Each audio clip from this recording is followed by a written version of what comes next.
El Gran Salón del Palacio de Buckingham brillaba con una intensidad casi opresiva. Miles de cristales del candelabro principal refractaban la luz de las velas, creando un baile de destellos sobre los uniformes condecorados, las diademas de diamantes, y la porcelana fina.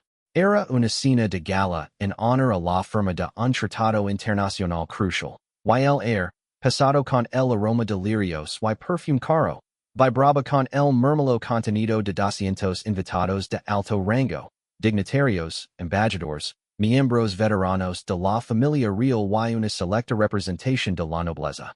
En el centro de la mesa principal, bajo la mirada atenta de retratos de monarcas pasados, se sentaba el príncipe Guillermo, impecable en su uniforme de gala, ejerciendo con naturalidad su papel de anfitrión principal en ausencia del rey Carlos.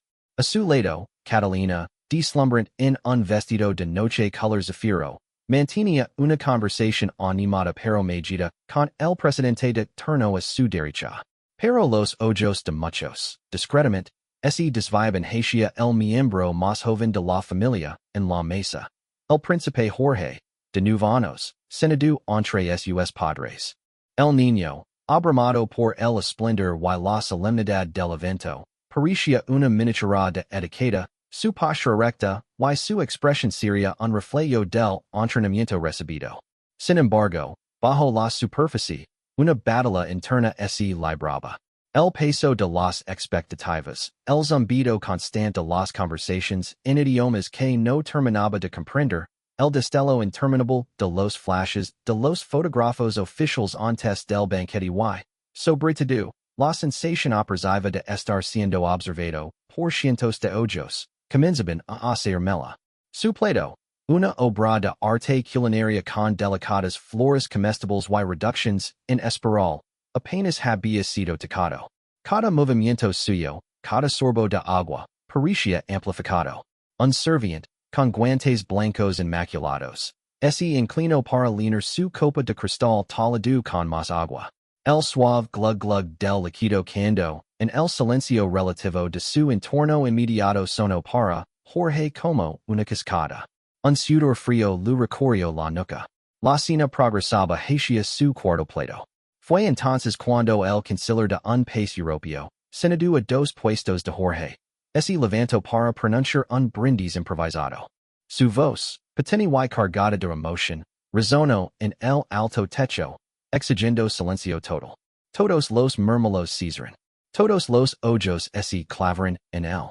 Para Jorge, ese fue el detonante. La presión en su pecho, acumulada durante horas, alcanzó un punto crítico. Intentó coger su copa de agua, pero sus manos, ligeramente temblorosas, calcularon mal la fuerza.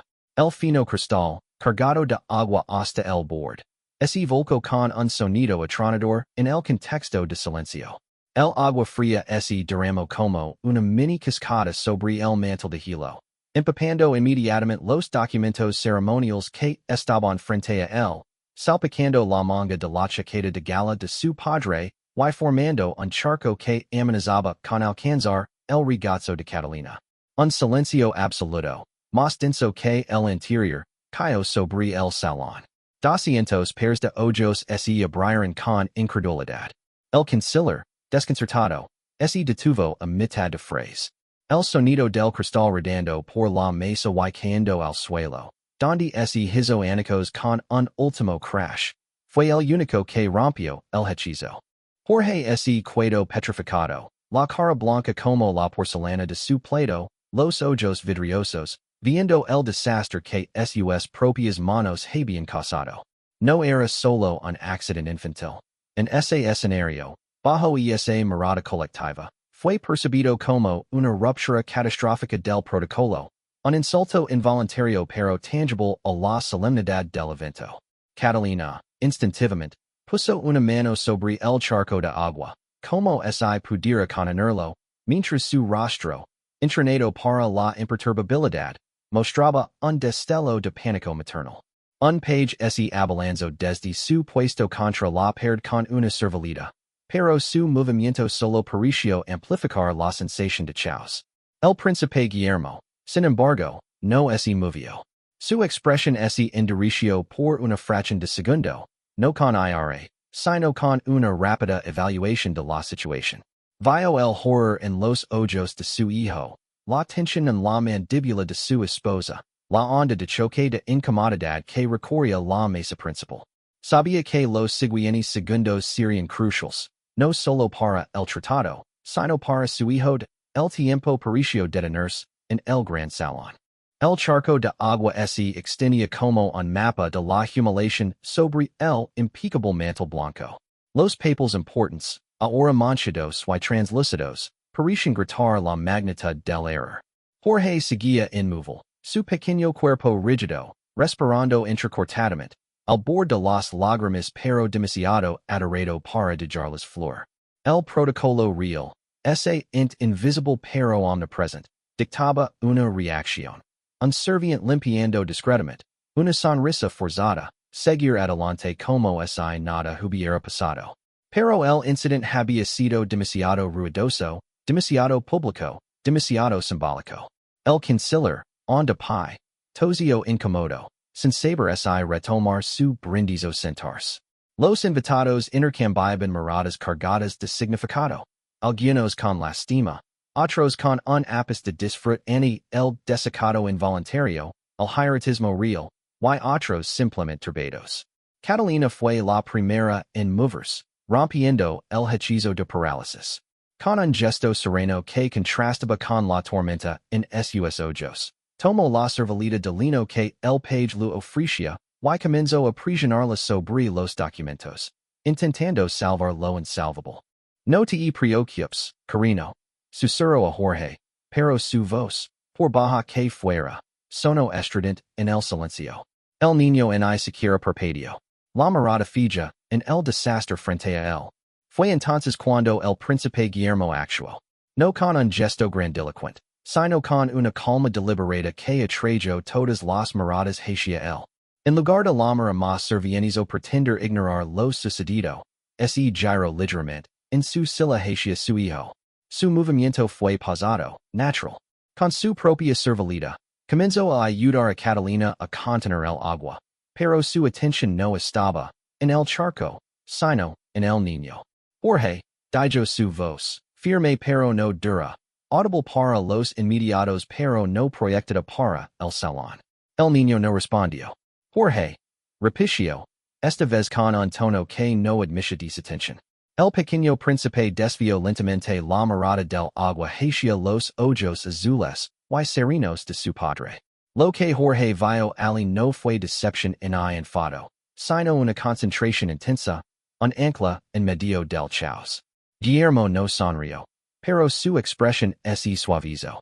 Ha sido un accidente, declaró, en un tono factual, claro, dirigido tanto a su hijo como, indirectamente, a todos los que escuchaban. Los accidentes pasan, incluso en las cenas importantes. Sus palabras, simples, fueron un balsamo. Rompieron la tensión venenosa de la vergüenza y la redefinieron. No era una catástrofe protocolaria, era un percance humano. Luego, haciendo algo que dejó boquiabiertos a varios observadores, Guillermo levantó ligeramente la mano y, con un gesto casi imperceptible, detuvo la actividad frenética del page que intentaba limpiar. Se inclinó entonces hacia Jorge y, bajando en más la voz, le dijo algo que solo el niño y Catalina pudieron oír. Después, se dirigió al canciller, que seguía de pie como un post. Señor canciller, dijo Guillermo con una voz ahora proyectada, clara y dueña de la sala. Le ruego que continúe con su elocuente brindis.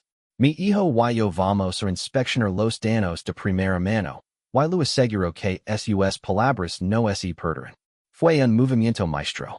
Reconoce el incidente sin dar más importancia de la necesaria, reafirmaba su autoridad como anfitrión, daba una salida digna a Jorge y devolvía el foco al evento principal. Antes de que alguien pudiera reaccionar, Guillermo se puso de pie.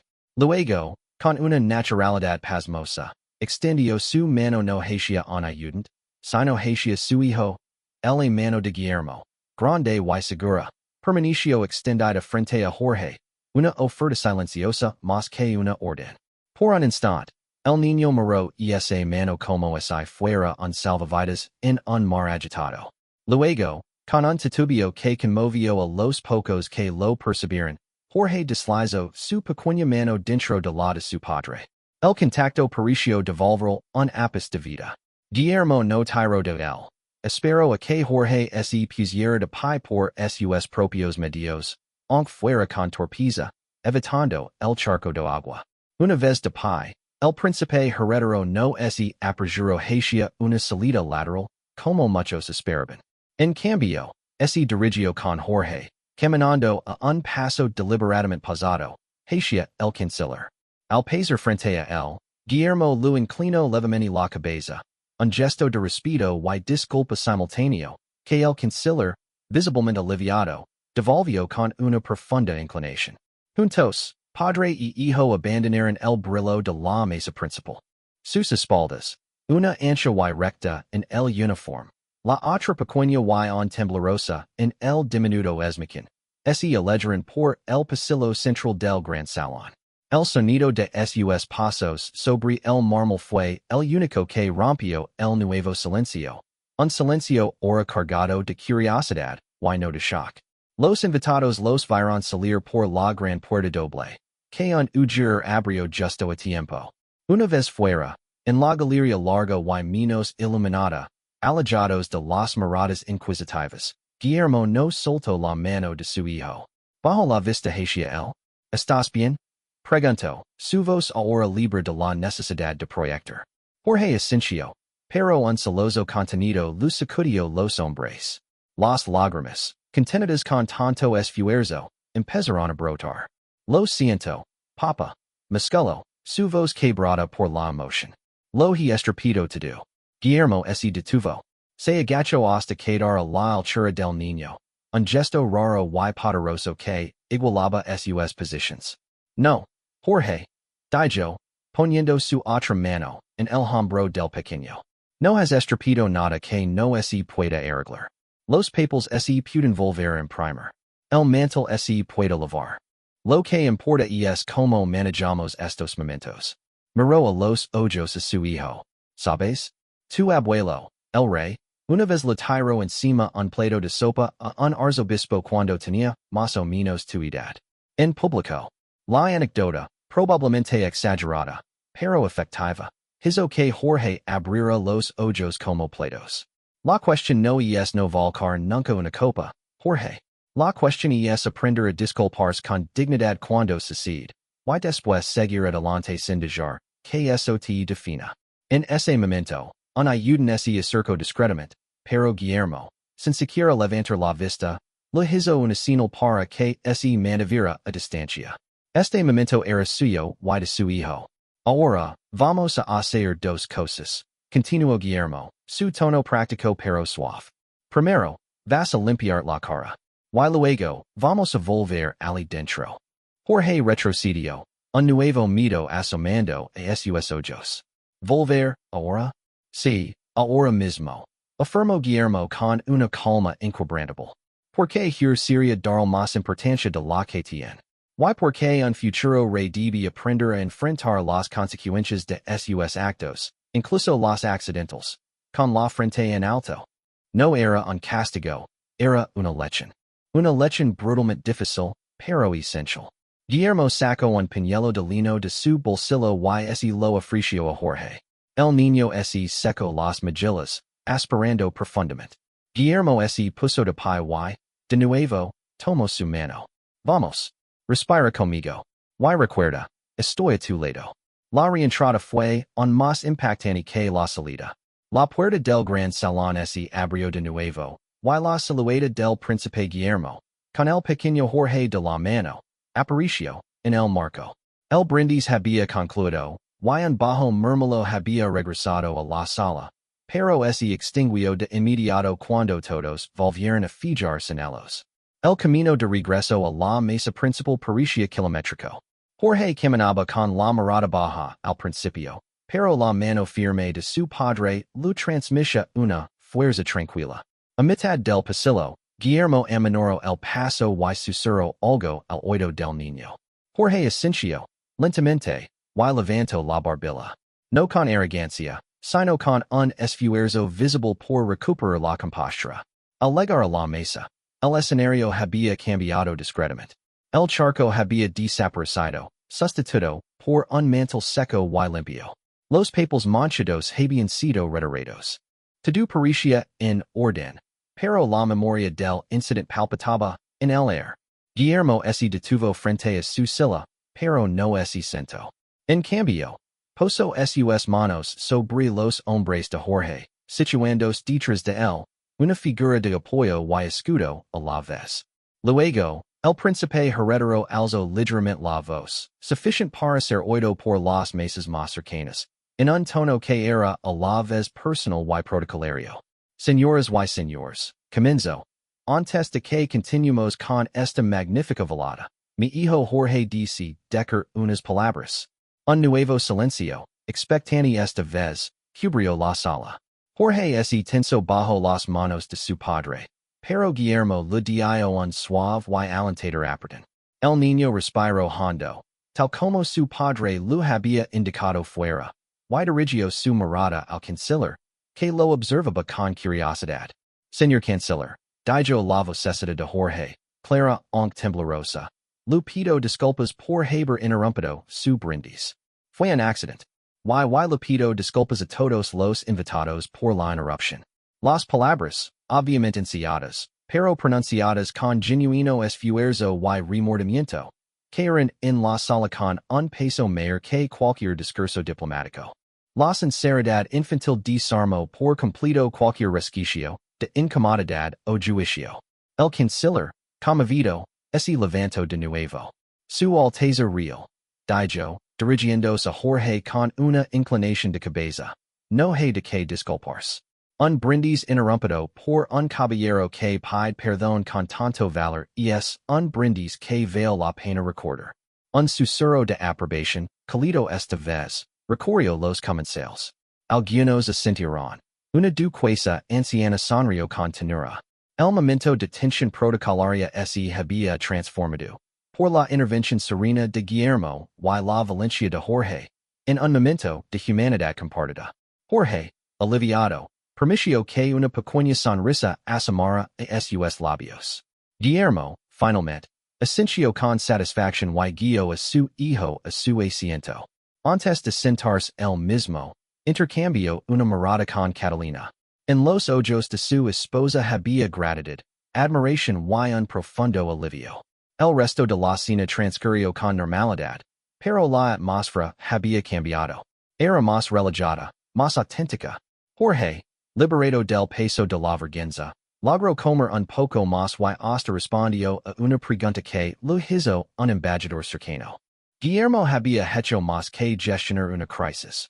Había dado una lección pública sobre paternidad moderna en medio de una institución ancestral, priorizando el bienestar emocional de su hijo sobre la rígida perfección pública. La anécdota, por supuesto, no apareció en los comunicados oficiales. Los periódicos al día siguiente hablarían del tratado y de los discursos. Pero entre los asistentes, la historia del incidente de la copa de agua, y la magistral intervención del príncipe Guillermo se contaría durante años.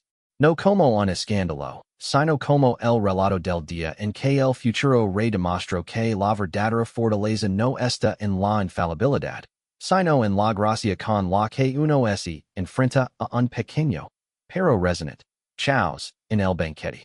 Y para Jorge, sería el día en que aprendió que los errores no te derrumban si tienes el courage de enmendarlos y, sobre todo, si tienes algo a tu lado que te guíe sin vacilar a través del desastre.